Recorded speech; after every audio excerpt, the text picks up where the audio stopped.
Hi, everybody. I have a very short but interesting story to tell you. I suddenly discovered why I think Meghan so desperately wanted to be Nigerian. Do you have any idea who Sarah Forbes Bonetta is? Let me tell you. She was originally named Aina or Ina and was born in 1843 in Oke-Udan, a Yoruba village in Nigeria, which just recently became independent from the Oyo Empire. The kingdom of Dahomey was a historical enemy of the Yoruba people. In 1848, Oke-Odan was invaded and captured by the army of Dahomey. Aina's parents died in the attack. Aina ended up in the court of King Gezo of Dahomey as a child slave. In 1850, Captain Frederick E. Forbes of the Royal Navy arrived in West Africa, where he unsuccessfully tried to negotiate with King Gezo to end slavery and the trade in slaves. Aina was one of the slaves who were going to be killed in a ritual called watering the graves, where the blood of the enemy is dripped on the graves of high-ranking Dahomas. Forbes panicked and told King Gezo that Queen Victoria would not honor a king who would kill a child. So the king offered Aina to Forbes as a gift to Queen Victoria.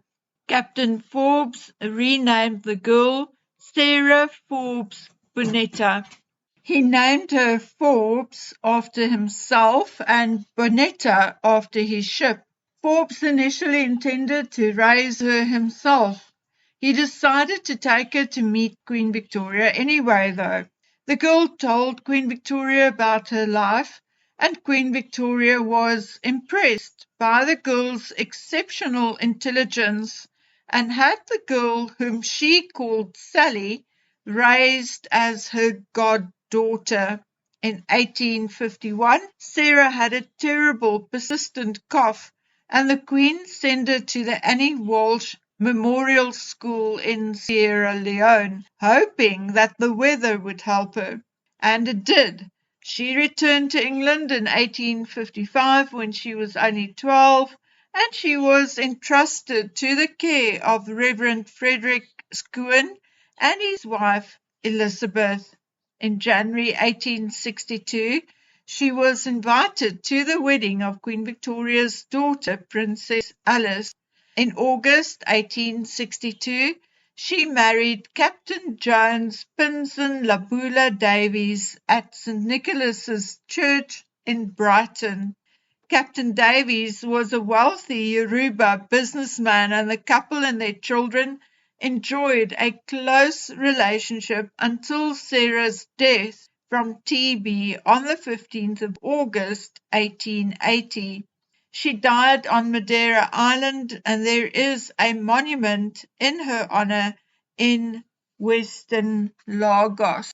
So did Meghan Markle discover Sarah Forbes' story just like me? And is she going to try and prove her links to Sarah Bonetta Forbes Davies to establish her English Nigerian roots and a link to Queen Victoria? I would not be surprised at all. She's crazy enough to try it.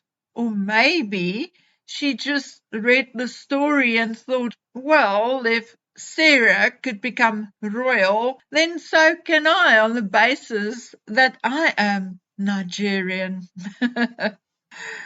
Oi, Meghan is such a childish doofus, and along with her doofus husband, going on Twitter and Instagram, there are so many Nigerians who are making it very clear they do not believe that Meghan is Nigerian. So, Meghan, if this fails, what next? I hear from a family member, there is no Nigerian in you, Meghan.